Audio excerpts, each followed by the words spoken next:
Hi, everyone. We're going live.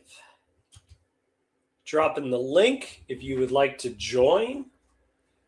We are going to be going through some fun chapters in 2 Kings. As long as Yosef doesn't show up, we will be able to get through more than one chapter. If Yosef shows up, we will be overwhelmed by our fascination with the text. And we will be just reading just little minute details and just amazed at what God has done. But if he doesn't show up, we'll cover 2 chapters. I really hope that he shows up and delays us a lot. Yoav, thank you for joining us. Now you're going to wait in the back room for 5 minutes. Thank you, my friend.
I was Hello.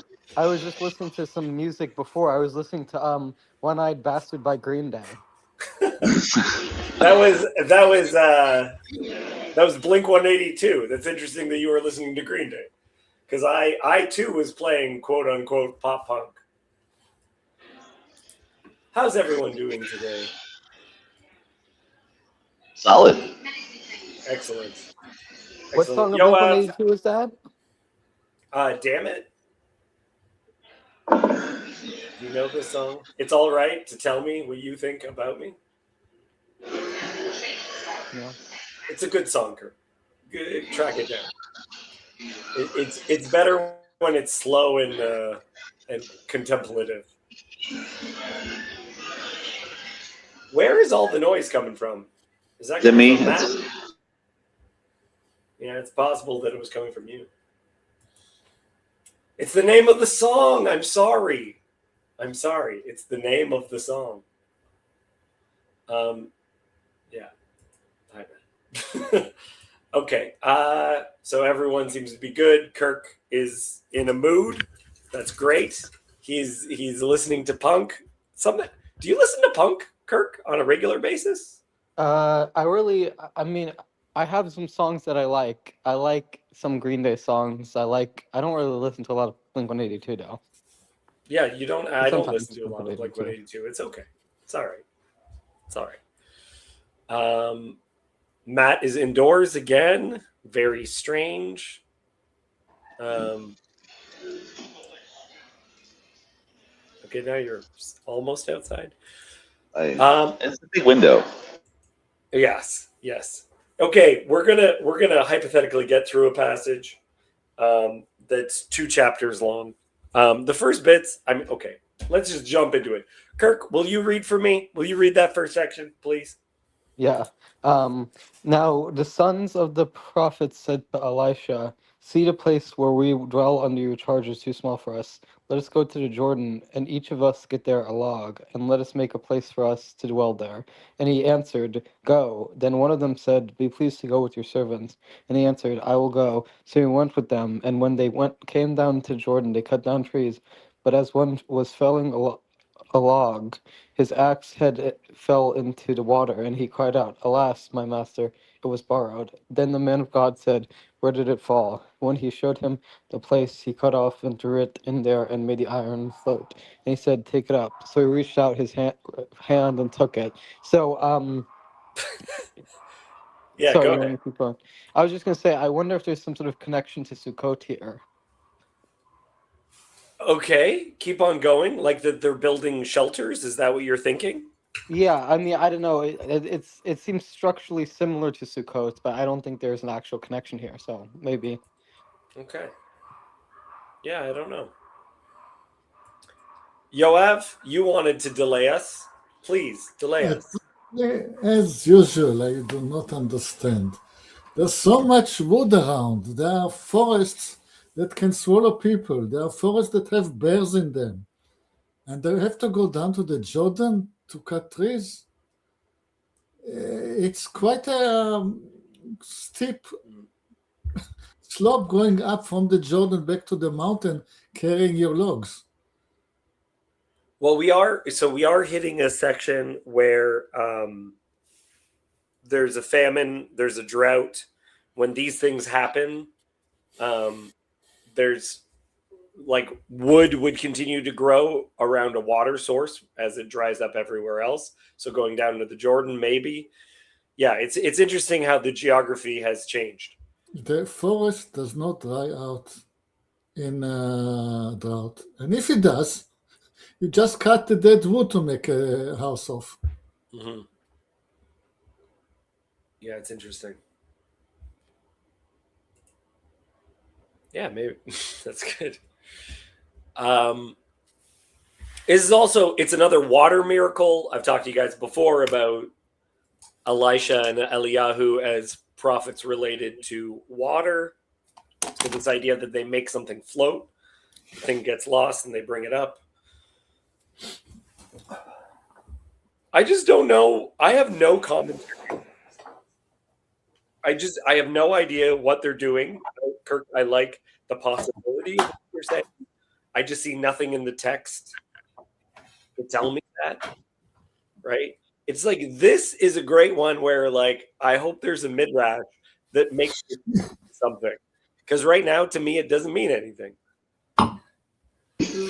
And I mean, if they're cutting down logs, I feel like that's a much more elaborate structure than a Sukkot booth. Right. Right, that's what I'm thinking. Got it. Let us be reminded that Sukkot originated in the desert.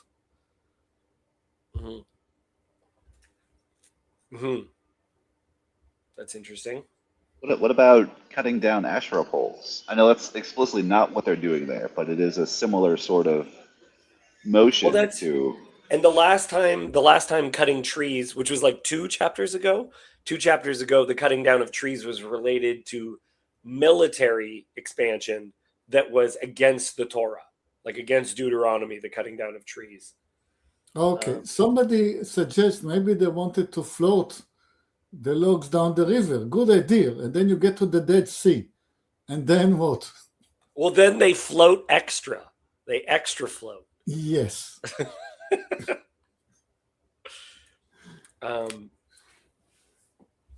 Yeah, we don't have anything there that gives us a hint, like, because we can link it to a bunch of things. Kirk, I really, really like the idea that maybe they're making booths, but it's not in the text. The notion of the Asherah poles, it's just not in the text. We have no notion that it's a sacred tree or that it's related to any of those things. Anyway, the sacred trees will not be growing by the river. They will be growing in a forest, in an old forest. By the river, you have willows. Right. You said willows would be what would be next to the What the kind water. of trees do you have around in Canada? Yeah. On rivers. There are trees that growing in old forests and trees that grows by rivers.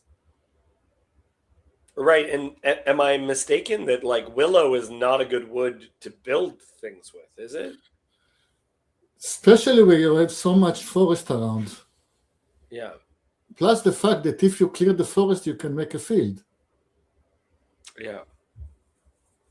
Well, and Brent here is talking about cedars of Lebanon, which I think is a really great thing to bring in, but it doesn't say cedars of Lebanon. There are no cedars of Lebanon on the Jordan banks. Yeah. Yeah, interesting. Hence the name, Cedars of Lebanon. Right. Yeah. Okay, that's good. Claire, if you are upset that a hen lays eggs and that you wanted duck eggs, you should go to a duck. I'm not a duck. Ducks eat bread. They do. They do. They like it. But they're going south. Maybe they couldn't cut up north. Do you have any thoughts on this? They're going east. Anywhere in Israel you go east, you find the Jordan River. Hello, Ben. Welcome. Hey, how are you guys doing? Good, good. We just got into the passage. It hasn't gotten interesting yet. Okay. Last time you were here, there was child sacrifice. Yes. This time, there's worse. What's worse than child sacrifice, Ben? I don't know. Okay, well, but I don't know if we'll get there. I'll do my best to slow you down. Don't stop us. It's a fascinating passage. Okay, let's move on, shall we? Matt, will you read for us?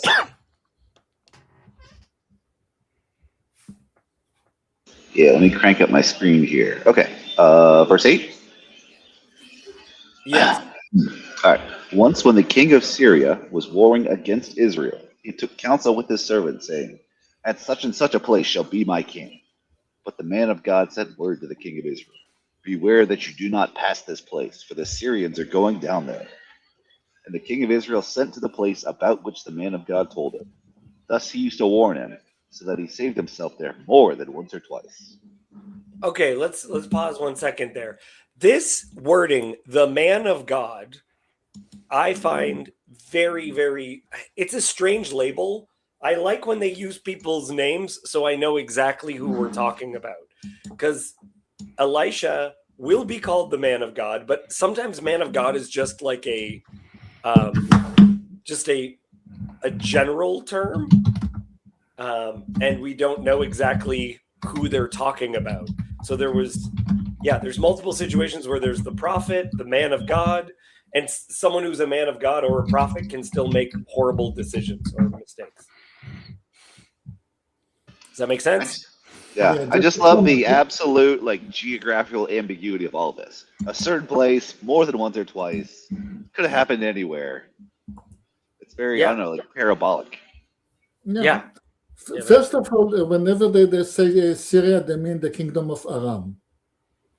In Hebrew, it's always the kingdom of Aram. The exact space is not important.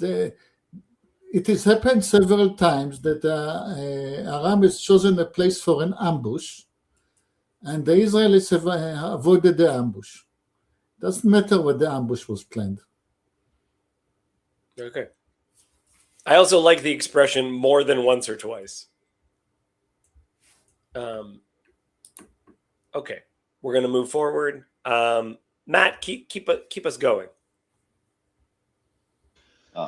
And the mind of the king of Syria was greatly troubled because of this thing. And he called his servants and said to them, "Will you not show me who of us is for the king of Israel?" And one of his servants said, "None, my lord, O king, but Elisha, the prophet, who is in Israel, tells the king of Israel the words that you speak in your bedroom." And he said, "Go and see where he is, that I may send and seize him." It was told him, "Behold, he is in Dothan." And he sent there horses and chariots and a great army, and they came by night and surrounded the city. Okay, so I'm thankful to Yanni in the chat. He says that in the Septuagint, it doesn't even say man of God. Is that right, Yanni? It just says Elisha all the way through. So again, clarifying matters. Yoav, you have anything you want to add to this? First, Dothan is the name of a valley. I guess they're referring to a city that used to be in the valley. Second, if you remember a few chapters back, the invasion into Moab and the water suddenly appearing into the river. And I started to compose a conspiracy theory about help that Elijah might have within the government of Moab. And here we have it more expressed more clearly, a conspiracy theory about help that Elijah might have within the government of Aram. And I'm adding one and one together.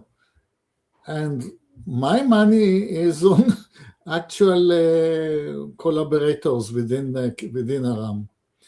Naaman, for example. One other interesting potential quote here, or intertextual geography, the whole sending somebody off to go to Dothan, that happens to Joseph when he first goes out into the wilderness to go and find his brothers. He's like, he can't find them where they're supposed to be, and he meets this random guy who's like, "I heard them say they were going off to Dothan," and then Joseph goes to Dothan, and Joseph gets surrounded. I will not put so much emphasis in a place appearing twice, since it's a small country. Hello. If you have a long story and a small country, places are going to reappear.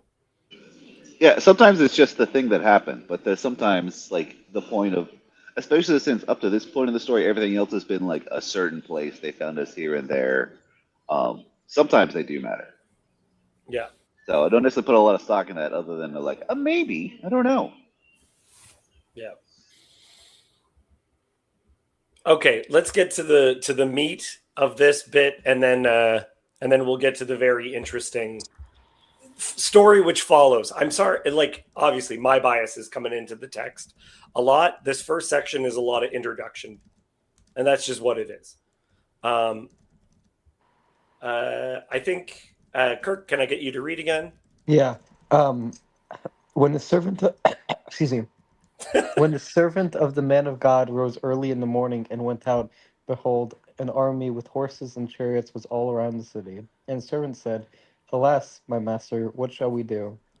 He said, "Do not be afraid, for those who are with us are more than those who are with them." Then Elisha prayed and said, "O Lord, please open his eyes that he may see."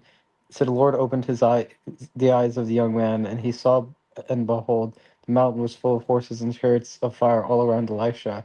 And when the Assyrians came down against him, Elisha prayed to the Lord and said, "Please strike this people with blindness." So he struck them with blindness in accordance with the prayer of Elisha.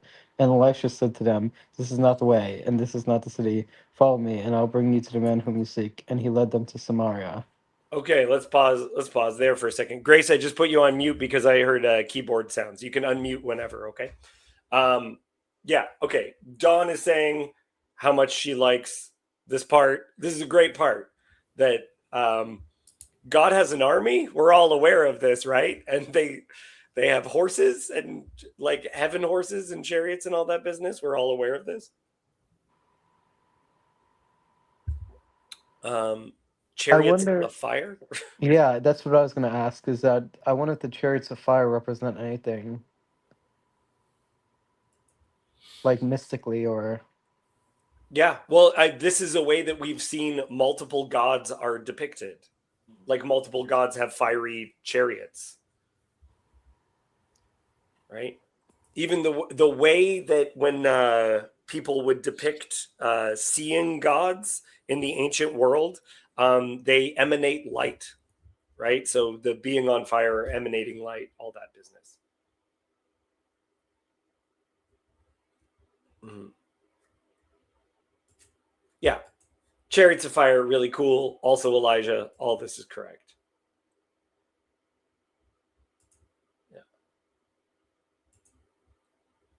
Anything else people want to add to this a little bit? If I told you it doesn't make sense, it will actually be boring, wouldn't it? Oh, does this make sense to you then? No, nothing makes sense to me, but maybe later.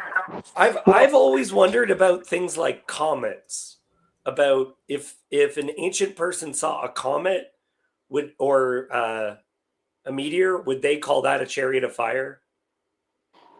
I don't know. Yes, Yeah. but that's one. The mountain is full of them. Yeah. And they're on a mountain. Chariots are not usually to be found on mountains. Yeah. Yeah. But all of a sudden Well, it's psychedelic. Yeah. yeah. Well, what I was going to say is that I think that, to my understanding, in fire and like candles in Judaism, there's a certain, I believe there's a Kabbalistic idea that like fire represents holiness. Like the idea is like when you light the menorah or when you light the Shabbat candles every Friday night, there's an idea that that's like the sparks of God. Does that make Right. sense? Yeah. I understand what you're saying. That's also it relates to the creation, the from darkness into light. Don, I'm not a materialist. I'm just trying to picture things, and I feel like I'm trying to figure out what this is an image of, because if it's a meteor or something, if it's visualizing something like that, that's something from heaven coming down specifically.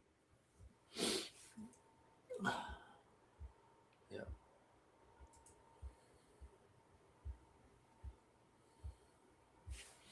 Okay, she knows. To correct young God, what is Kabbalah? Kabbalah is something that you receive. Basically, it is all received from Moses. So there is no point of time in the Bible when there is no Kabbalah. And if you, and some other religions will tell you that there is Kabbalah that goes back to Abraham and even his fathers. Yeah. I'm not one of those people, though. Let's Okay, good. Well, look at that. Yanni's learning things, so that's nice.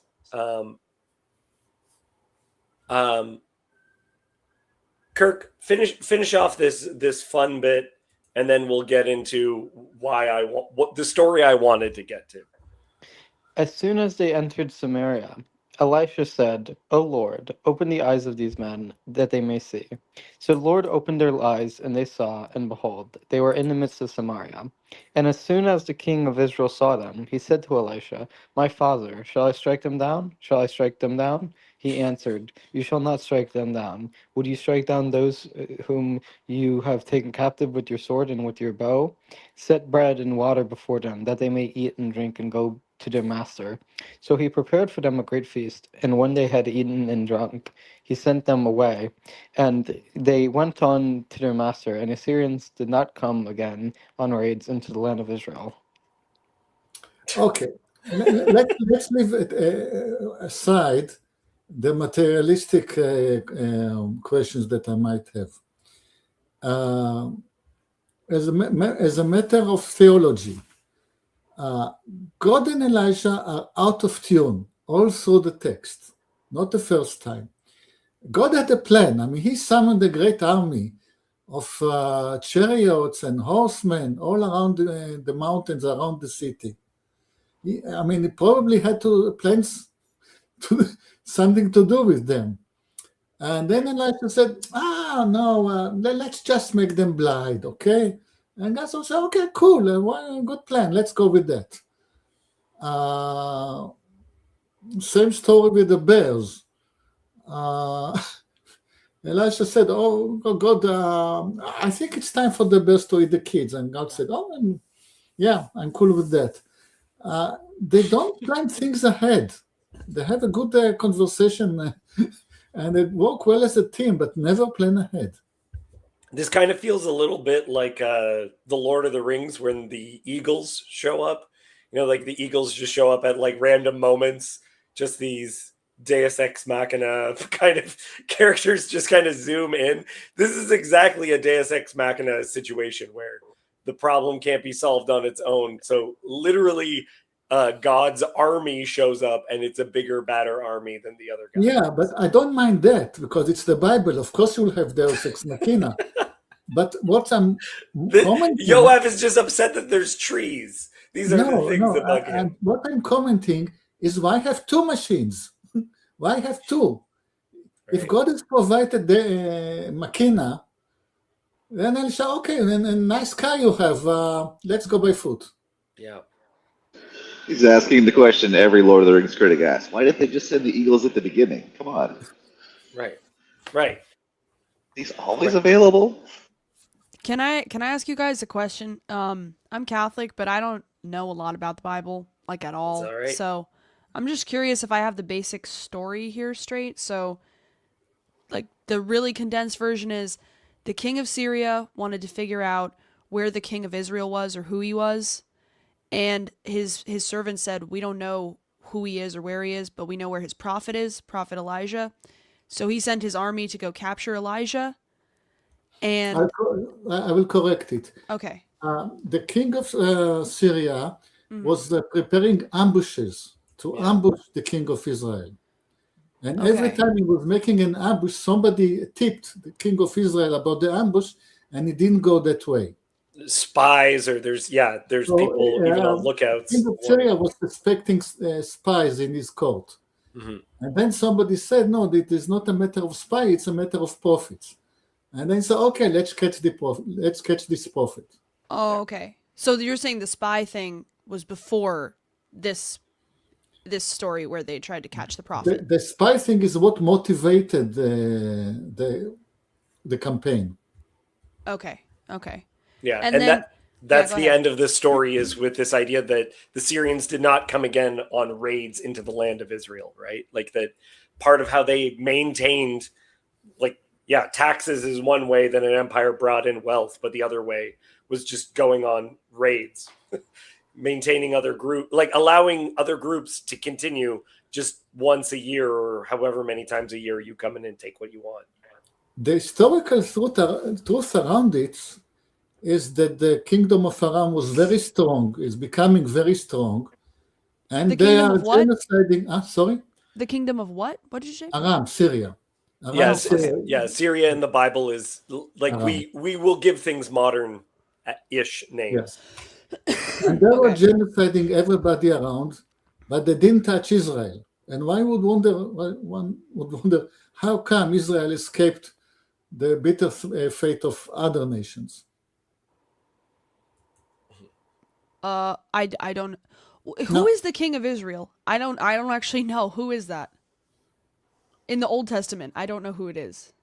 Which guy is it right now? Because I actually don't know. I can't remember. Ahab is dead. Who has taken over?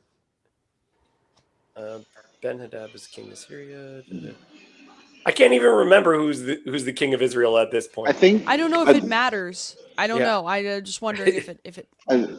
I listened to one some biblical narrative paper once upon a time that made the point that like there's a big chunk here where the king specifically goes unnamed. It's sort of a comment on how the actual like rulership of Israel is being exercised through the named character Elisha versus the king. Elisha's the main character. The king is who cares? We don't even need to know his name because he's not important or significant to the story Yeah, the way that yeah. Elisha It's the is. king guy. You know who cares, Okay. right? I It's think it might have been Yehoram, but I'm not sure. So is the point of the story to say that Israel is special in some way that other countries understand and they're not going to attack it because Oh, they it's understand? definitely a symbol of protection. That God oftentimes appears to understand who God is. He will explain himself as being like a man of war. The way that I think about it is I used to go to help out at a like a homeless drop-in in downtown Toronto, and the guys that were on the street, how they understood love, they wouldn't really say that they loved you. They would tell you that if anyone ever hurt you, that they would murder them. That was like a way of it's like the most primal way of understanding what love is these a lot of these guys were people who had not been protected themselves as kids, and so they would communicate love or compassion through an idea of if anyone ever messes with you, I will murder them. Yeah, I get that. I get that. Yeah. Yeah, it's like, and even in a previous story that we've been doing a couple of references, at one point a prophet is defended by two bears, and so mother bear or female bears specifically, so you kind of get this image of like the cub being defended. Yeah, all that stuff is kind of kicking around. Thank you. Does anyone else want to throw anything in? I really like what you're saying, Matt. It's sorry, I almost said this, so I want to say it. We don't know who the Pharaoh of Exodus is. Every single movie makes him Ramesses, but we actually don't know. There's different ways of trying to do the math. It never once says his name. It's not important who his name is. You like it almost is like intentionally keeping it out of the historical realm. It's talking about this character as a archetypal tyrant. Like that's the importance of it, and it's actually more important that you remember historically the names of the two midwives who rescue the babies. Those two women are more important than the name of whoever Pharaoh is. Who cares? Okay, in this case, we know the name of the king. It's just not mentioned in the latest. Right. But I think it's Yehoram, but it doesn't matter. It really doesn't matter. Yeah. Okay, Yanni, you were excited about this. This is why I'm so thrilled to be here. I'm gonna. Is it okay if I read? Will people be offended? Just because I love this bit, I'm gonna read. Afterwards, Ben-Hadad, king of Syria, mustered his entire army and went up and besieged Samaria. And there was a great famine in Samaria as they besieged it, until a donkey's head was sold for 80 shekels of silver, and the fourth part of a cab of dove's dung for 5 shekels of silver. So, Grace, if you've never heard this section before, this is if you had the money, you could cook a donkey's head over pigeon crab. That's like if you had enough money. Nice. Fancy. That's if you had the money for it. Okay, most people couldn't afford a donkey's head and pigeon crap. Feces would be used as fuel when you were in a really, really bad situation, right? It dries out, and then cow patties gets used in other sections of scripture during situations like this. But here it's pigeon crap. So pigeon crap and a donkey's head. Now, as the king of Israel was passing by on the wall, a woman cried out to him, saying, "Help, my lord, O king." And he said, "If the Lord will not help you, how shall I help you? From the threshing floor, from the winepress." And the king asked her, "What is your trouble?" She answered, "This woman said to me, 'Give your son that we may eat him today, and we will eat my son tomorrow.' So we boiled my son and ate him. And on the next day I said to her, 'Give your son that we may eat him.' But she has hidden her son." Okay. So this is, look, Yanni, you made it as a joke. I thought you just read ahead. I did read ahead because I saw something child eaten. I was like, what? Yes, yeah. So two women, they seem to be roommates or neighbors or something, and they say, "Let's make a deal. We eat one kid today, one kid tomorrow. We eat yours first." So they kill and boil the child. They eat him, and then the other woman is hiding, and so she's demanding justice. This is deeply unfair, in her mind. Anyone have any thoughts on this before I give some interpretation? This is a weird kind of echo of King Solomon and the two prostitutes and their babies. Yes, absolutely it is. Yeah, that was another Somehow story this of is so much splitting worse. babies. Yeah, So much worse. somehow a worse story of splitting babies. I'm not sure I understand. Like, is this like normal during this time or something? That is a great question, Grace. No, I think this is to heighten how horrible conditions are. This is normal always in time of siege. Yeah, Oh, yeah. cannibalism because they're starving basically. They That's are right. starving, yes. Okay. All right. I'm gonna bring up one of the great It means that you eat eating children babies either if you have passages too of the much money Bible. or not enough money. Yeah, yeah. So I've mentioned this so many times before. I'm going to mention it again. You'll hear it over and over again if you hang around my channel. Deuteronomy is the moral framework in which all these stories are understood. Okay. Okay. And we get an idea of how bad things will be if you disobey. Let me just search for something. Okay. All right. So I'm going to share a different passage of scripture. This is from Deuteronomy, and this is talking about what will happen if they're disobedient. So there's a blessing to Israel if they follow God, if they seek after him. If they don't follow God, they shall besiege you in your towns until your high and fortified walls in which you trusted come down throughout all your land. And they shall besiege you in all your towns throughout all your land, which the Lord your God is giving you.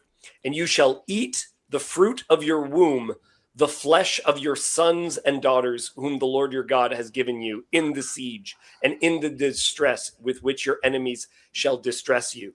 The man who is the most tender and refined among you will begrudge food to his brother, to the wife he embraces, and to the last of the children whom he has left, so that he will not give to any of them any of the flesh of his children whom he is eating, because he has nothing else left in the siege and in the distress with which your enemy shall distress you in all your towns.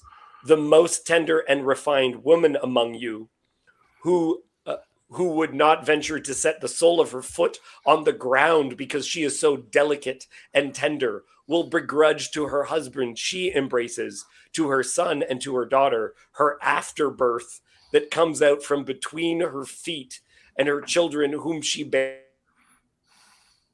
heirs, because lacking everything, she will eat them secretly in the siege and in the distress with which the enemy will distress you in your towns. If you are not careful to do all the words of this law that are written in this book, that you may fear this glorious and awesome name, the Lord your God, then the Lord will bring on you and your offspring extraordinary afflictions severe and lasting, and sickness, grieving and lasting. Okay, so this is what I was bringing up. Deuteronomy tells you when these things happen, you will know that you were doing absolutely horrendous things, right? If everything's good, if you're following after God, all of these nations around you will love you. They'll trade with you. They'll give you gifts. You'll lend to them, but you won't borrow from any of them. If you are disobedient against God, then you'll be dependent upon other nations, and everyone around you will think about nothing but murdering you all day long. And you'll be besieged, and you'll have to eat your babies because there'll be no food. So this sort of like it strikes me as somewhat similar to the pagan attitude of like, if you don't sacrifice, if you don't do the rituals, then you'll be punished. That's right. And you'll have famine, or your crops won't grow, or whatever, you'll be attacked, etc. I'm not saying it is pagan, I'm just saying it's just kind of reminds me of that. Is there a modern way to interpret it? Or like, I don't know, like for us, what does it mean for us? Yeah, so 2 chapters ago, there was a story of child sacrifice, which I think there are hints in the text that Israel may have participated in it. Mm-hmm. And the idea is God is protecting you, sustaining you, and if you do these things that the nations do, then you'll be treated like these other nations are treated. And so the way that Paul talks about in the New Testament, in the book of Romans, how sin is treated is you just get what you wanted all along. And when you get what you wanted, it's actually horrible. Mm. So the sacrificing of children, I think you're right, is the results of the sacrificing of children is that your children die. So it's kind of, you don't feel bad for the people who are sacrificing children that their children are dying. Right. It's kind of supposed to be a weird sort of justice. Well, can I just point out? I remember the last time we were talking, there was a story about a non-Israelite king who kind of sacrificed his son. That's right. Okay, but I would say that what these women are doing is the exact opposite of what he was doing, because he in some ways intuited that for a king to sacrifice his son is it's very different than women eating their sons because they're hungry. Do you know what I'm saying? Like, to me, those are seen as polar opposites, right? Like for a woman who is by her nature a bearer of children, and in I think you would say a patriarchal society, for a woman to eat her son would be the most heinous. She is a producer of men, and the men are the leaders. So for her to eat her son is to like consume the future, right? And so it's sort of like, I would say it's similar to abortion today. The women are eating our sons, which is more important in a sense than eating our daughters, even though of course they're both. But it's like, it's more heinous if you have a traditional view of males and females, isn't it? Whereas sacrificing your both son, it's both times a parent sacrificing or eating the death of the child, right? In both situations, it's killing the future, like very, very quite literally killing the future. Yeah, but the king, I believe that the Lord sort of respected the king, what he was doing, and kind of turned against the Israelites, because the king understood on some level that he was sacrificing his son in a confused way to the God of the Israelites, right? Which was, I think, God was angry at the Israelites for forcing him into that situation, but he kind of got it right. Yeah, I don't know if it actually says that it's to Yahweh that he does the sacrifice, and there's hints in the text, just from what we found. Sometimes that was like the requirements of a treaty is like to show that the king is sorry and everything, he puts to death his child as a way of like ultimate surrender. And so if that's the case, this is what I brought up. If that's the case, Israel would have actually participated in that sacrifice, or would have stand by, like Paul doesn't kill Stephen, right? In the New Testament. So Paul of Tarsus just watches the coats and stands around and approves of it. But that standing around is not like standing around like I wasn't doing anything. It's like standing around is a symbol of approval.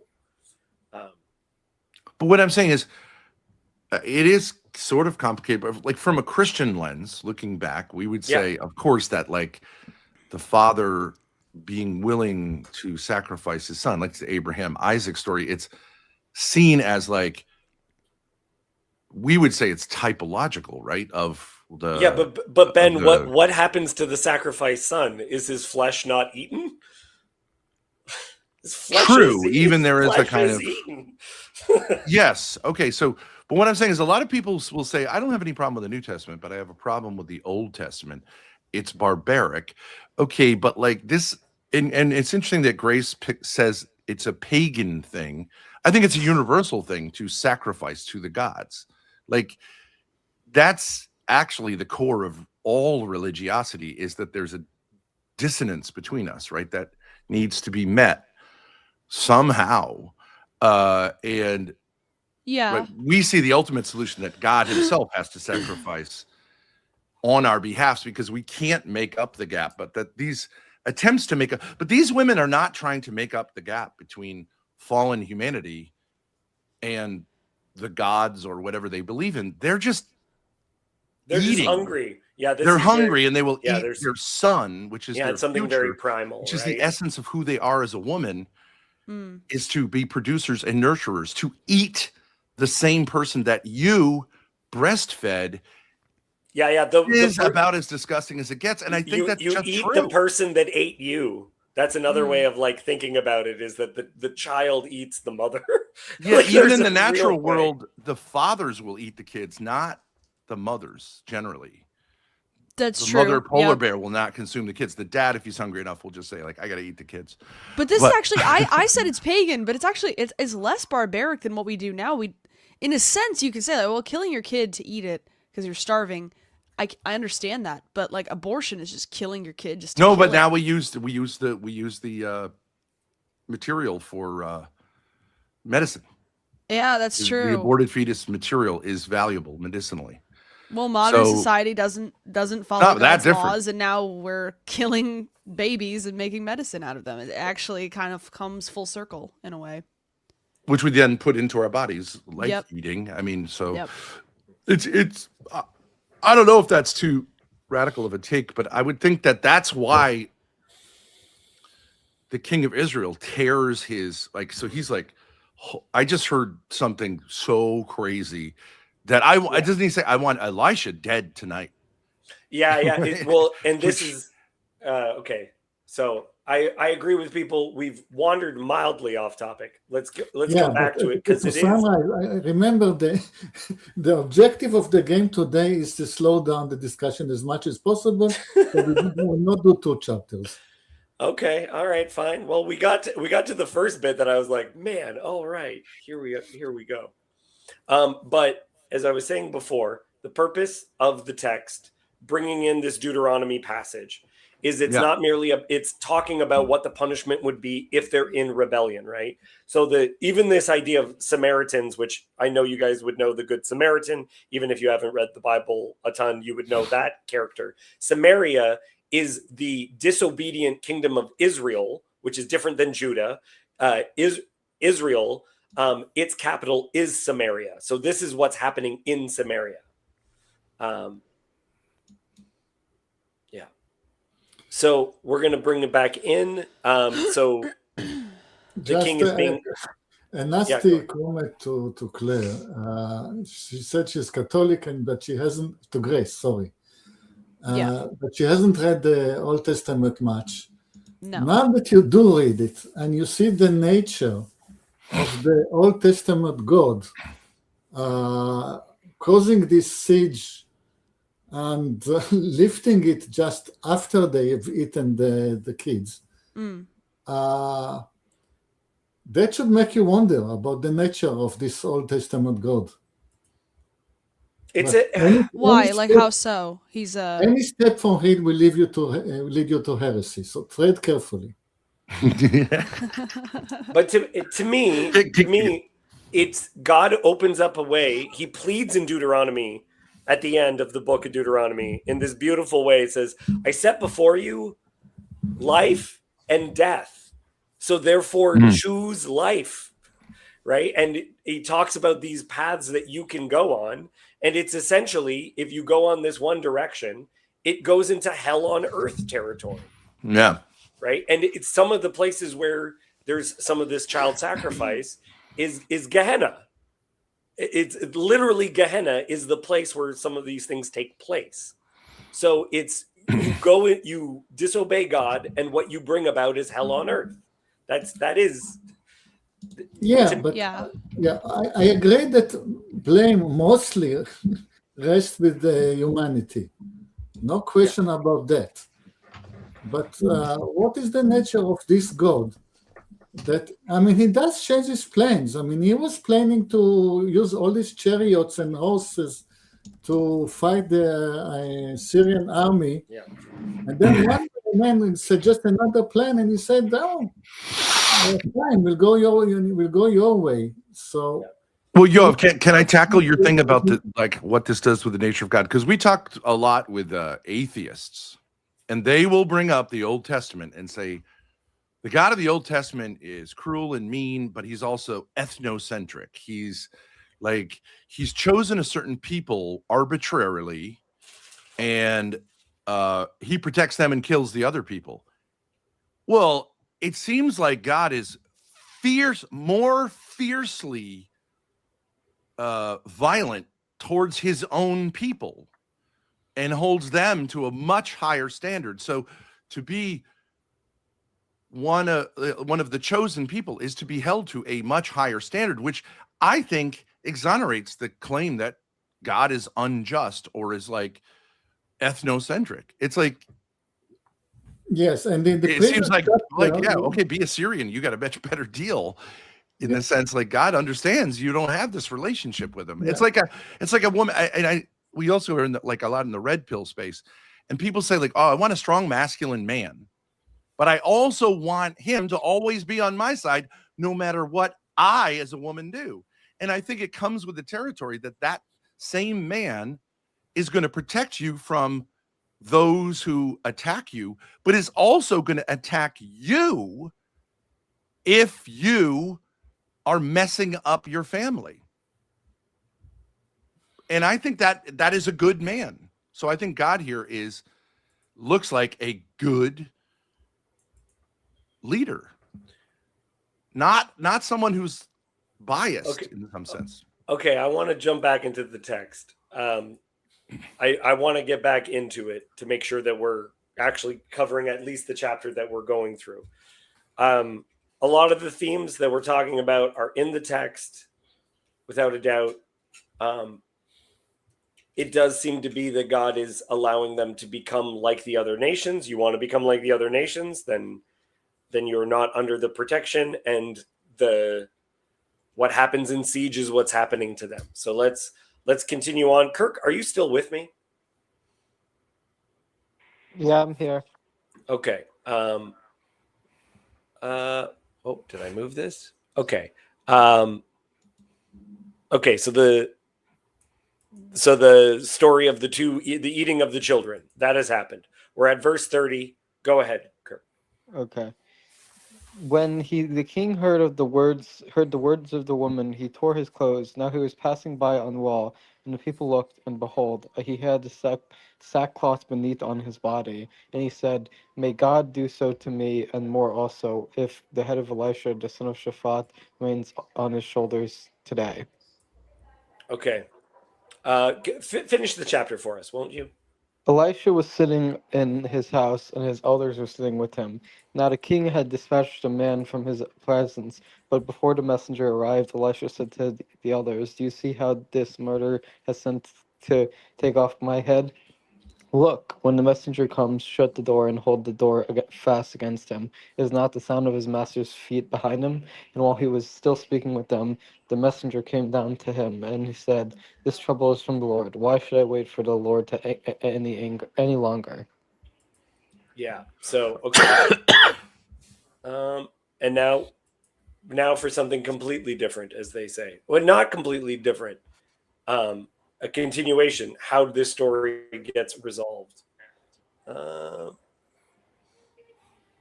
Yosef, let me see you before I let you on.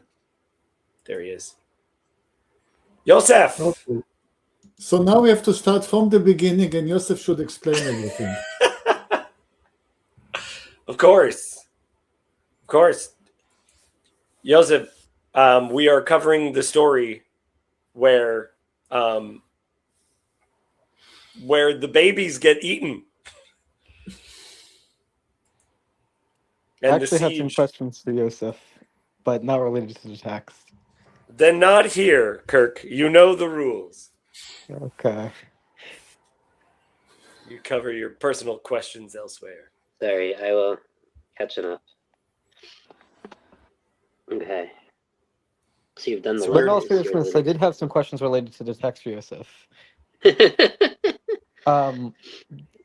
So the main question I had for you, Yosef, regarding the text was, unless David has a question, but I was going to ask if you were caught the earlier part of the stream, do you believe there's Kabbalistic significance to the chariots of fire? I did not catch any part of the stream. I'm sorry. Okay. Well, then we're not. Let's not talk about that. I want to. This is one narrative, and I don't want to be bogged down by getting into a second narrative next week. So, Yosef will. I'm sure you know this section. So we're going to continue on, and it will make sense. Matt, can I get you to read now? Yeah. Top of the chapter. Yes. Remember, the last chapter had how much a donkey's head to be cooked over pigeon poop cost. Right. Yes. Yeah. Yes. So go All ahead. right. Does anyone know the current exchange rate for donkeys to pigeon poop, though, before I start? I believe it's very expensive in the previous chapter. Like that Fair. is expensive donkey. I'm talking like contemporary, present day analogies. Next time, I just want to be prepared next time I'm in a seat. Anyway, but Elisha said, Hear the word of Hashem. Thus says Hashem, Tomorrow about this time, a seah of fine flour shall be sold for a shekel, and 2 seahs of barley for a shekel, at the gate of Samaria. Then the captain on whose hand the king leaned said to the man of God, If Hashem himself should make windows in heaven, could this thing be? But he said, You will see it with your own eyes, but you shall not eat of it. It's a great setup. That's a great prophetic. They go to him. They're gonna. This is all your fault, right? We see this story where they're blaming the messenger, as the expression comes, and he says, "Well, look, tomorrow, stock market's gonna crash because everything's gonna be so cheap, right? You're gonna get food, and it's gonna be." And the guy says, "It can't happen. Even if heaven opened up and rained bread on us, couldn't happen." And he says, "All right, well then you'll see it, but you won't get to eat it."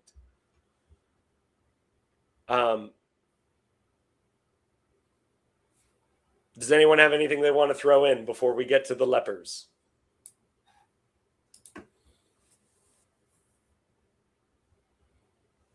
Yes, as best I understand, these are cheap prices, Yanni.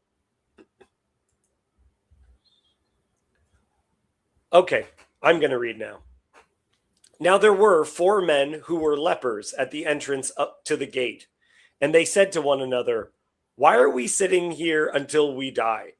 If we say, 'Let us enter the city,' the famine is in the city, and we shall die there. And if we sit here, we die also. So now come, let us go over to the camp of the Syrians. If they spare our lives, we shall live, and if they kill us, we shall but die." This is excellent logic, everyone, right? We're going to die anyway. So, and like people like lepers were also dependent upon the charity of others, right? So we're starving. We go in, we die. We stay here, we die. We go over there. What's the worst thing's going to happen? They kill us? Fine. Yeah, that's right. So they arose at twilight to go to the camp of the Syrians. But when they came to the edge of the camp of the Syrians, behold, there was no one there. For the Lord had made the army of the Syrians hear the sounds of chariots and of horses, the sound of a great army, so that they said to one another, behold, the king of Israel has hired against us the kings of the Hittites and the kings of Egypt to come against us. So they fled away in the twilight and abandoned their tents, their horses, and their donkeys, leaving the camp as it was, and fled for their lives. And when these lepers came to the edge of the camp, to the tent, and ate and drank, and they carried off silver and gold and clothing, and went and hid them. And they came back and entered another tent, and they carried off things from it, and they went and hid them. Then they said to one another, we are not doing right. This day is a day of good news. If we are silent and wait until the morning light, punishment will overtake us. Now therefore come, let us go and tell the king's household. So they came and called to the gatekeepers of the city and told them, we came to the camp of the Syrians, and behold, there was no one to be seen or heard there, nothing but the horses tied and donkeys tied, and the tents as they were. Okay, let's pause a second. You guys have any thoughts on that bit that we just read? I love it. I love this as a narrative.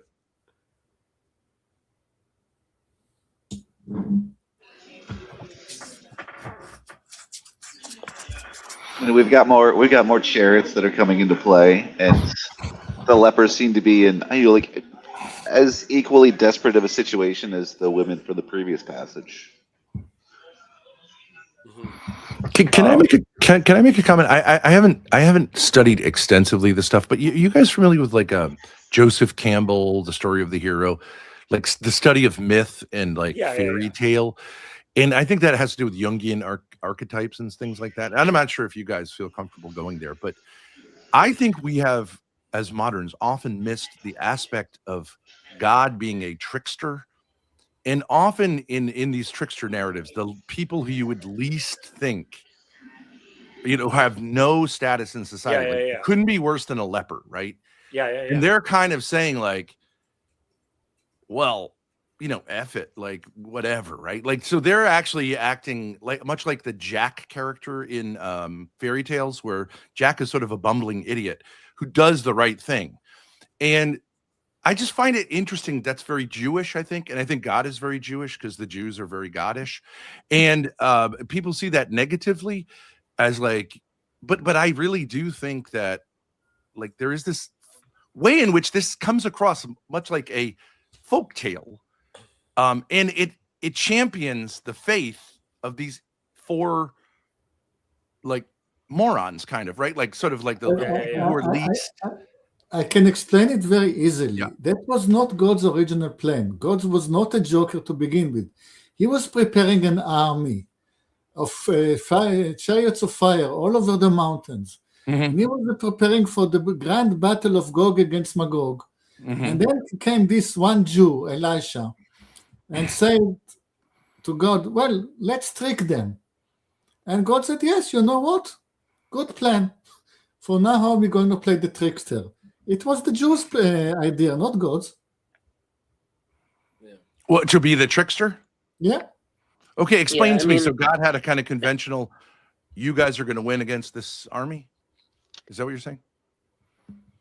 Well, there is an army of chariots of fire and horses all around the mountains waiting for his command.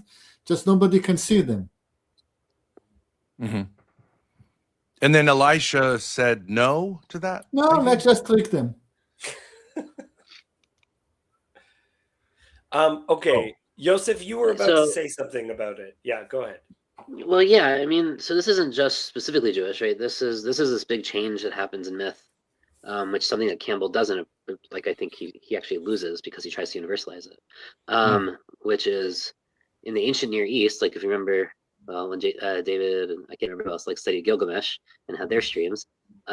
Gilgamesh is also a trickster. Like and tricksters are not tricksters are often heroes in ancient Near Eastern myth. Yeah, that was very different. That's very different. It becomes a and you see that to some degree also in the Homeric myths, but there becomes at some point there is this interesting divergence in kind of Western mythology where tricksters are no longer seen as heroes. But like, but what about the Grimm's brothers? Counter. Tricksters are all through that's German. Right, but the tricksters are usually like the Rumpelstiltskin, like they're like these kind of problem characters. They're not the hero of the story. So sometimes you do get the bumbling fool. So is Jack the hero? He lets the giant come down, right? Like there is a Yeah. there's a big question. Okay, yeah, you could say there's ambivalence. Yeah, okay. Yeah. But it's in European, which you could say is influenced by Christianity, the trickster figure. And we can also talk about like I think there is some degree, where it gets into like European mythology, and we can talk about like Loki, and like there's these other trickster gods that have like different valences than the ancient Near Eastern trickster kind of archetypes. Mm-hmm. Here, like this, like the blindness and things connected to a whole bunch of stuff. I'm not going back a chapter though. David told me not to. But like we could connect the blindness to a whole bunch of other stories. But the other thing is, to your point about the lepers, like yes and no, right? Because you're saying like they're the lowest of the low, but like 2 chapters ago, we had the head of the Aramean army as a leper, right? Like, and we shouldn't forget that. Like, there's lepers at the very highest of the society that's attacking them. Now he's healed, fine, fair enough. But like, and it's also interesting to think about like whether he is involved in this war. Like, is he still the chief, the head of the army? Right. I'm sure, I don't know if you guys had this question, but like they're saying like who's passing information back to the Jews? Like I would suspect it was him, but whatever. So it is also interesting because we just had a story where there's the chariots of fire and someone sees something deeply threatening, right? This situation, they just hear it.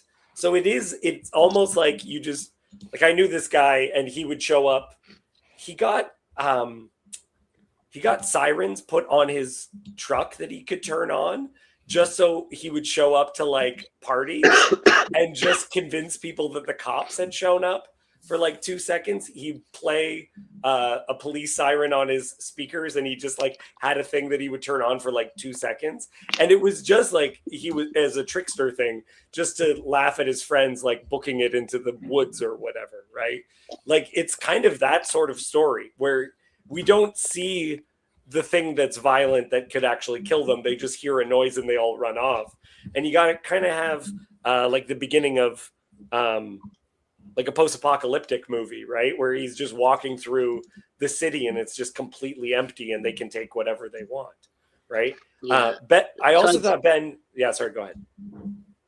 So I might add, there's like another aspect to this, right? Which is them eating and drinking and being brought into like a situation where like it doesn't appear to be what it seems. Like this is the same exact story we had in the other chapter with the POWs, with the war captives of Aram, who like are made blind and then they can see it. Where they actually are is not what they think they are, and then they are given food and drink. Right, it's the same. Yichluvi shtu is not like a super rare thing in the Bible. Like that's a standard, like okay, eating and drinking. But at the same time, like we have that same phrase 2 chapters back to back in a very similar kind of thematic context. I think is trying to tell us like this. We should compare them, and they like. And I think it's more than just their blindness to the situation. But I think it's part of it. But it's also like God doesn't like in both the stories. God is acting in very weird ways, or at least the prophet is. I mean, depending on how you differentiate them. But like, I really think the Lord of the Universe is a trickster, and I think there's a huge bias against that. But if you look at the New Testament. Obviously, our Lord is a trickster, 100%. So this is a big divide. He conquers the Roman Empire by being a bum who's crucified. How's that trickster behavior? Yeah, I hear that. I think there's this big divide. I guess the complicated. The Messiah is not what the Israelites expect. God is let's pause 1 second. I want to hear Yosef respond to that because I think Yosef's response will be very interesting. Yeah, so there's this interesting divide because the thing that made the Pharisees unique among the sects, and that was picked up by the rabbis who inherited some, if not most, of the Pharisaic traditions, was that both good and bad come from God. was unlike the groups that were much more tied to the Book of Enoch, or the more Hellenistic groups, both who denied that anything bad could come from God. If you don't think that bad can come from God, then you can't have a trickster God, right? That's like a fundamental difference. And there is this problem because the Bible, God sends one of the kings, or not yet, but later in 2 Kings, he's going to send a spirit, like a malach, an angel, a wind. It changes the language a couple times, but he sends a spirit to lie to the king, right? And the fact that like God intentionally like sends things to lie to people, and then even here in the end of the last chapter, right? So this guy, like the king, I don't know what your English had because I missed that part, but like in the Hebrew, it's this evil is from God. Like that is why the king of Israel has given up, and like doesn't have hope in, like doesn't want to hope in the Lord anymore. And is the very last line of chapter 6, is like is that like and so it's really hard to reconcile those two views, like this much more kind of. Well, wait a second, Yosef. You're assuming that lying is an absolute like evil. No, I don't think that's it's true. not. It's not an absolute. Have you ever been to the DMV? You have to lie like 10 times. The average person in America commits 3 felonies. I'm not a Kantian. Okay, so but like, so if you say God tells people to lie sometimes, I don't know that that contradicts God's nature as good. I don't. He also destroys every city that's ever been destroyed has been destroyed by God, right? Like every death that has ever happened is by God. Like that is just like that. Like if we really give an like, I mean, this depends, I guess, on your views of free will and omnipotence and like all those things. But like every person who's ever died has died because of God's will. I mean, from a Catholic point of view, we would say God has I forget the term, will towards evil, like he allows it. Right. Well, this is actually part of Augustine's arguments about just war theory. When the opening of the argument was, someone said to him that God, like, how can we believe in a God? How could God be justified in like Joshua, where entire cities are destroyed? And the first response is, well, before we go anywhere, we have to acknowledge that God kills all of us. So before we get into any of these other deaths that may happen, we have to first deal with the fact that he kills all of us. But that's clearly dealt with in Genesis 3, right? Death came into the world because of our... We fundamentally disagree. No, we disagree on Genesis 3, though. Then, for Jews, we understand death having been created in the first 6 days of creation before Genesis 3. This is the fundamental difference. And this is part of the difference between the Christian and the rabbinic packages. Like, there is this thing of, like, that God can't do evil, and he allows evil, but he doesn't do the evil. Whereas, like, we take that verse in Isaiah very seriously, that God does good and evil. Everything comes from God. That's monotheism to us. And anything that's not that is defined as non-monotheist. Well, can I just, like, just for a moment, just cut to the crux of something, because as a Jewish person, I think it's interesting. How isn't the Apostle Paul, who was a rabbi, I think? No, he wasn't a rabbi. He was not a rabbi. He had some training. I think he claimed to have been trained in the Jewish, that he was a Jewish leader. Yeah, go ahead. Is that correct, whether you agree with that or not? Okay, but his theology is saying the entirety of the pursuit of the law in the Hebrew scriptures, which is thousands of years, like devout tradition, was all a trick to get the Jewish people to understand that they couldn't, in fact, follow the law. Right. Like, that's so this, trickster theology. That is radical theology. I mean, it's I hear you. I also don't. To people who are doing something for thousands of years, you're actually doing something. It's a psyop. The law is a psyop to get you to. I hear you, but we don't believe in God being that evil. Yeah, it's pretty radical. I can see. Okay, it is radical. It is totally radical. It's also super non-Jewish. Yeah, I want to get. Well, I mean, it is. He was certainly a Jewish person. But this comes out of his Greco-Roman training. It doesn't come out of his Judaism. And I've had this discussion. I have a very long stream, 3 hours with Father Stephen DeYoung on exactly this and the Greco-Roman influences on Paul. And we actually came to an agreement that neither of us think he's a rabbi. Neither of us even thinks he's trained as a Pharisee.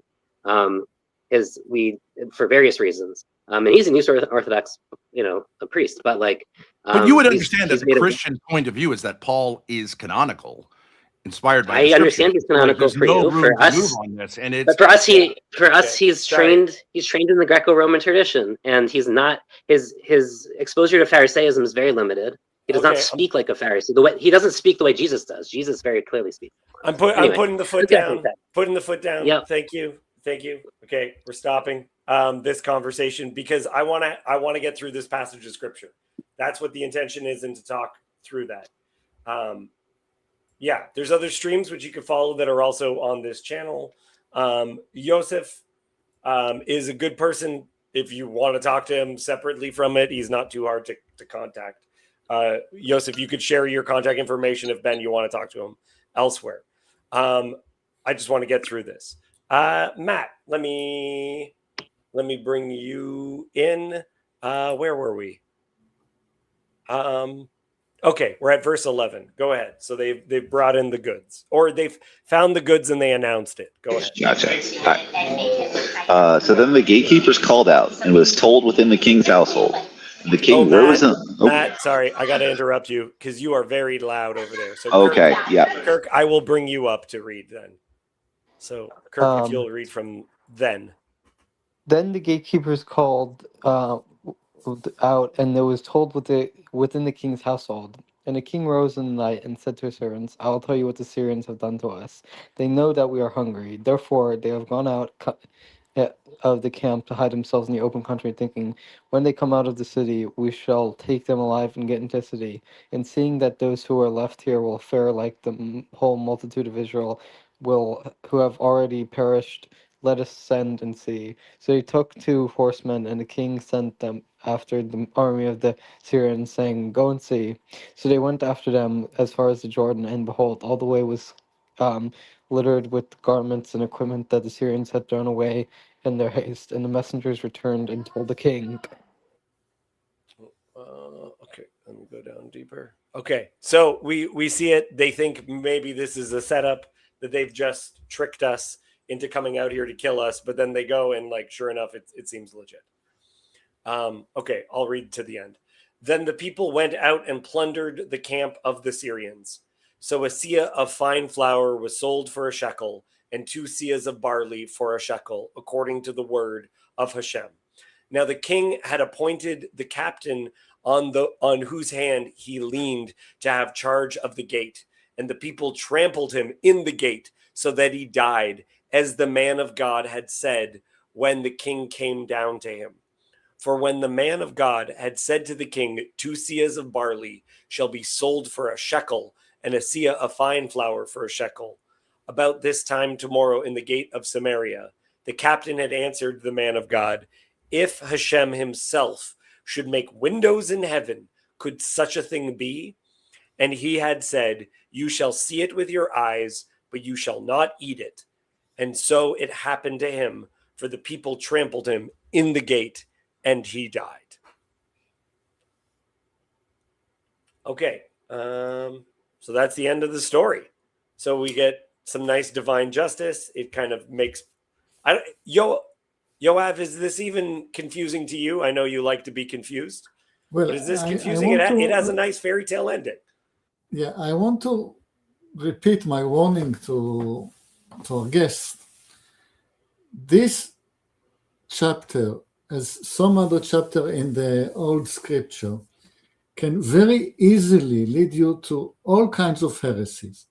It can lead you to deducing that God is cruel, or it can lead you to deducing that God is a joker. And if you get into the joker way, then you have a problem with the Islam accounting of the crucifixion. So thread very carefully. My method is just to read it again and again and make sure I understand every detail mechanically. Because if I don't understand the mechanics of the story, then I don't understand the story. So that is my way that is my path to truth. Can you explain to me how, if you see God as a trickster, that you have a problem with the Muslim understanding? No, I will not dwell on it. I just put your warning sign. I don't want to delve into it. Okay, because I don't think that's necessary. As to mechanical explanations. As I said once to Sam about the opening of the Sea of Reeds, I'm sure that if Sam and I were there a day before, and we're looking through the synoptic meteorological maps, and we're looking at the earthquake forecast, we could have, with enough computation power, predicted the parting of the Dead Sea at least a few hours in advance. The world works mechanically on the short term, but there is a plan, and you have to understand the mechanics to understand the plan. And my suspicion, also the last chapters, is that Elisha has a lot of friends in the courts of Aram and the courts of Moab.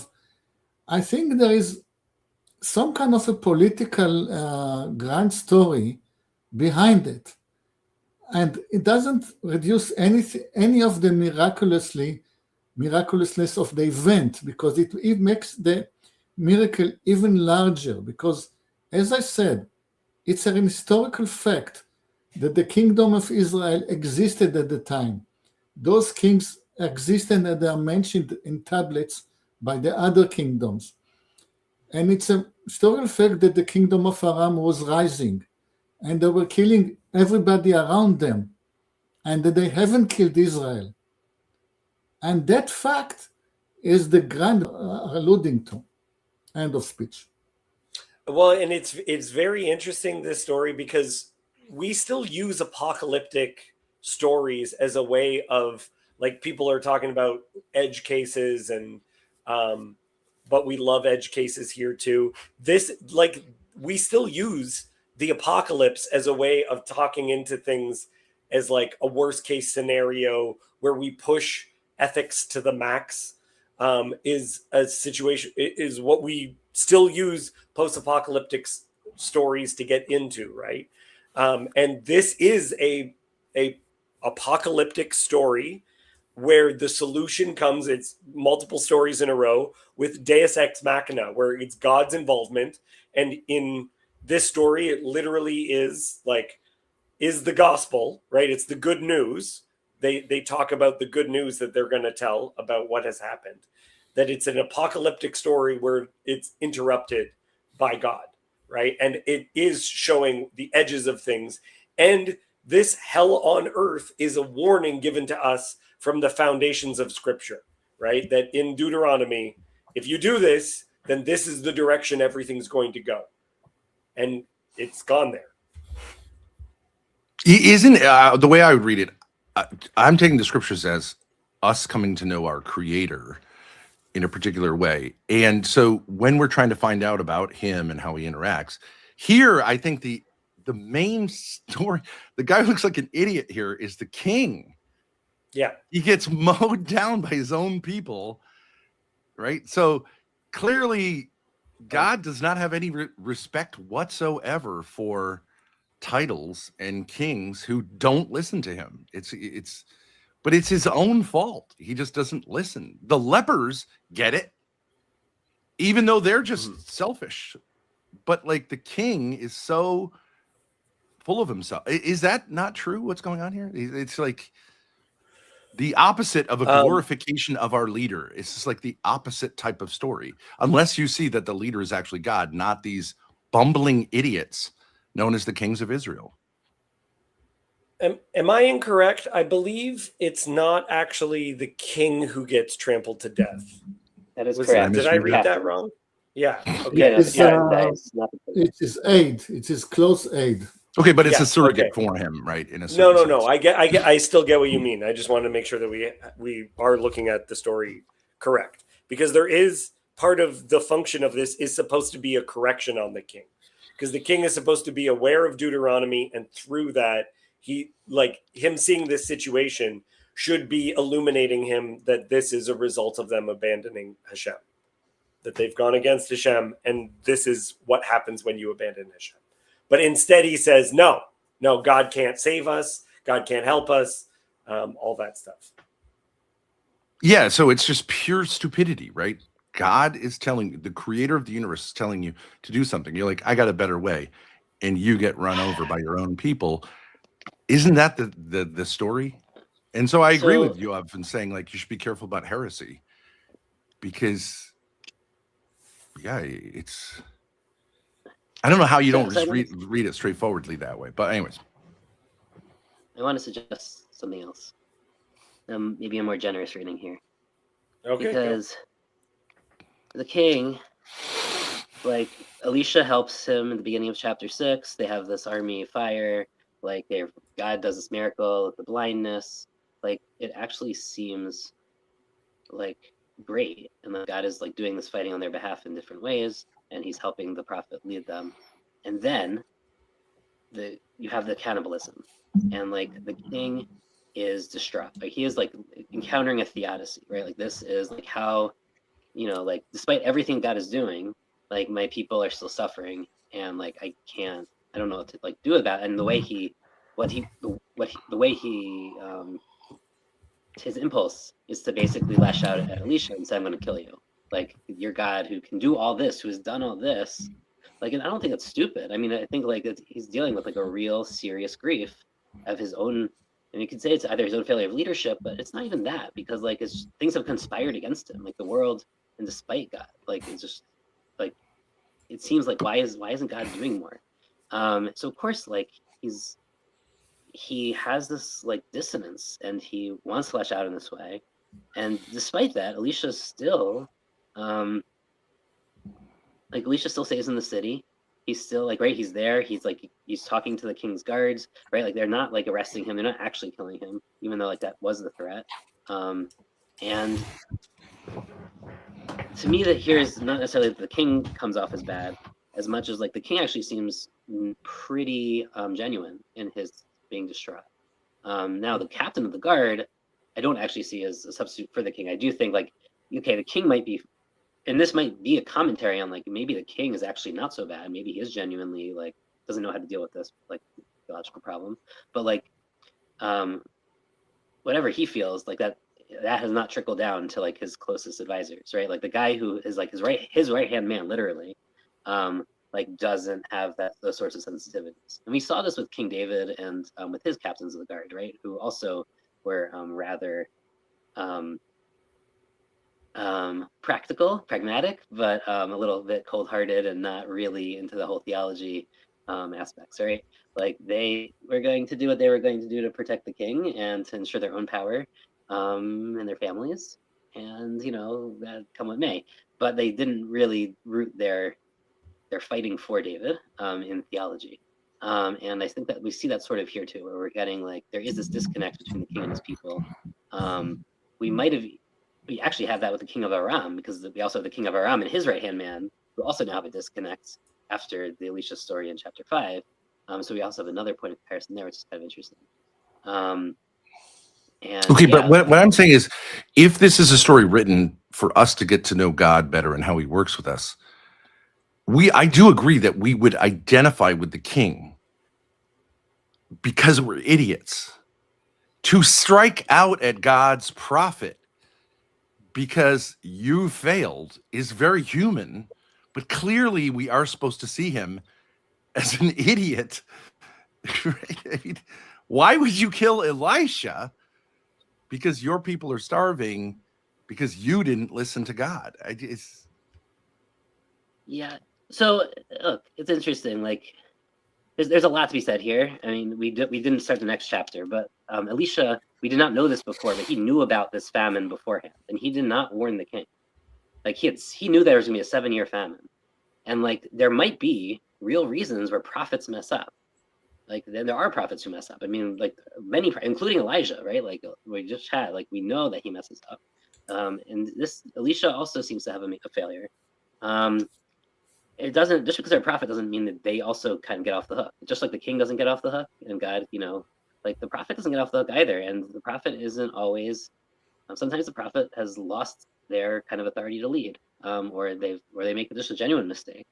And I think that's a complication here. But I also don't know that his threat against Elisha is genuine, right? Because Elisha's, as my point was, he is still there, And like, yeah, in the moment he lashes out, but then Elisha's like, oh, like just push the guy out the door. Like, I'm not like, which if it was really the king's guards, like they could break down his door and arrest him and like kill him, right? Like, there's no reason that like this was not a serious threat from the way I read this chapter. Like there was this kind of initial like, failure. What I'm interested in is what I'm saying is there a clear sense of what the author of this text is trying to communicate that you're sort of like questioning, or are you saying, no, there isn't? My take on it is not the clear reading of the text, that actually the author is trying to say something different here, because I can't see how that could possibly be. I think that so the idea is to understand a text deeper. I think that the passages that I was referencing before in Deuteronomy are the frame in which we are supposed to understand this. Mm-hmm. And I think that the odds that that's just coincidental, that we have the story of two women not willing to share an infant when that's the language that Deuteronomy uses, like that seems absurd to me. And that the context of that chapter is when the nation is in disobedience towards God. Yeah. How things can devolve. So that seems pretty clear to me that that's why things are spoken of in those ways. Mm. Okay. I'm going to quiet everyone down. I'm going to let Jacob have the last word. How about that? And then I'll let Jacob have the second last word. Then I'll have the last word. And I was just going to say, for Ben, I don't think you realize, because Yosef is pretty humble about it, that you're speaking to one of the greatest scholars on earth on pretty much anything he desires to speak about. Stop that, Yosef. His discussion with Father Stephen DeYoung on my channel of Romans 7 is the highest watched video on my channel of the past probably 3 years. You may want to actually look at that, watch that video, and make a commentary on it. Because he's a Catholic priest? No, he's Eastern Orthodox. Okay. Father Stephen DeYoung is very well known. He's the reason my channel has because he comes on my channel sometimes. That's the only reason I have the number of subscribers I do. Mm-hmm. He is working on his second PhD. He used to be a Protestant pastor. Reform? What? Wasn't he a Reform guy? Yeah, he was Reformed. Yeah, he went to Westminster Seminary in California and Calvin University, both actually.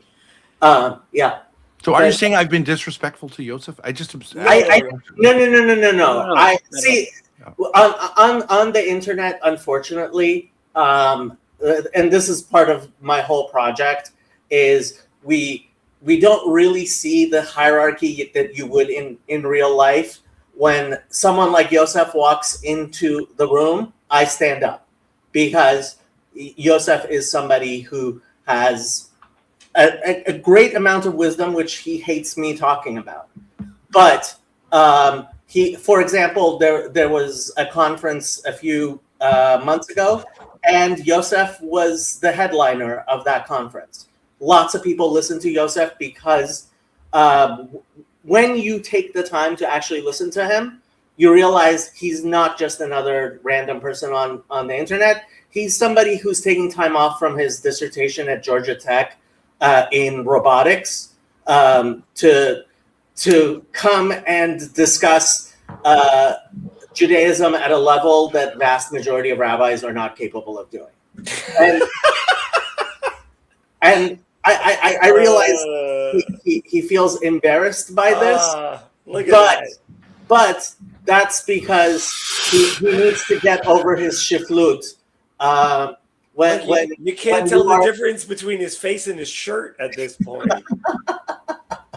Yeah, you're still allowed. I still disagree with him, though. It's great. The only reason Yosef is not a rabbi is he refuses to take the exams. which I am sure he would pass with flying colors. He because he is as humble as he is. So Jacob, you can stop. And it is not disrespectful at all. I'm very happy to have passionate discussions about biblical texts or other things in Judaism anytime. And that is part of the purpose of this space. Is we, as Chazi would put it, it's a brave space, not a safe space, and that means we can actually like really challenge each other. That is fine, and I don't. It's not an issue at all. Yeah, I think one of the important things that I would like to try to do, and I'm not claiming I have any, but there are an enormous amount of young Catholics who are coming into Catholicism with a very strong anti-Jewish ethos. Like, and I don't even think they know what they mean by Jewish. Okay, but like, and I don't think you guys know what you mean by Jewish. From my experience, I don't know what the hell Jewish means. But like, to say like, okay, we're going to have our, and I don't think Joseph is saying this, but to have our little scholarly discussions while tens, if not hundreds of thousands of young people who, you know, are just going to start talking about the USS Liberty and stuff like this and not really, you know, kind of question what it is they're talking about. I think it's really important that some people who have the scholarship also get into the weeds and just answer basic questions that a non-Jewish person might ask when they watch the stuff on the internet. And this is what this channel does more than anything. But at the same time, we always I make sure we respect hierarchy, because that's one of the things. Frankly, I think it's a Lutheran spirit that is bringing this anti-Semitism into Catholicism. And the Lutheran spirit is a spirit of rebellion. And it's funny, E. Michael Jones may be the most rebellious Catholic I've ever seen. I debated E. Michael Jones. Not a single one of his many books has a nihil obstat. Not a single one has a nihil obstat. He has no degree in theology or history. He's a English literature. And to talk constantly about how bad rebellion is, what you. Oh, what happened? Oh no. Oh, was sorry. this Yoav? No. It was me. I thought that if we were going to have this conversation, that I should bring up a picture. Oh yes, Michael Jones. Yes, that no. This does look like E. Michael Jones, but this is Michael. This is Michael Cervitas. But E. Michael Jones is. If you are talking about rebellion, I can't imagine a greater example of Catholic rebellion than somebody with zero teaching authority leading a group of people the way that he does. You know, I had a formal debate with E. Michael Jones. You know what the topic was? It was very hard to get him down on it. But I believe the topic was, is the Gospel of John anti-Semitic? Wasn't that what it was, Grace? And his thing was, and he took the yes. The Gospel of John is anti-Semitic. Oh my honestly, I used to be like, he's the biggest proponent of anti-Semitism on the internet, but Nick Fuentes has definitely beat him in every way. Okay, guys, thank you so much, everyone, for coming. This is interesting. I will be thinking about this in a conversation where we talked a lot about trickery and foolishness. I think I was tricked and made a little bit of a fool. This is permittable. We embarrassed Joseph as well as heard from his wisdom. It was a fun day overall, I think. Goodbye, everyone. I got to get back to work. Bye. Bye.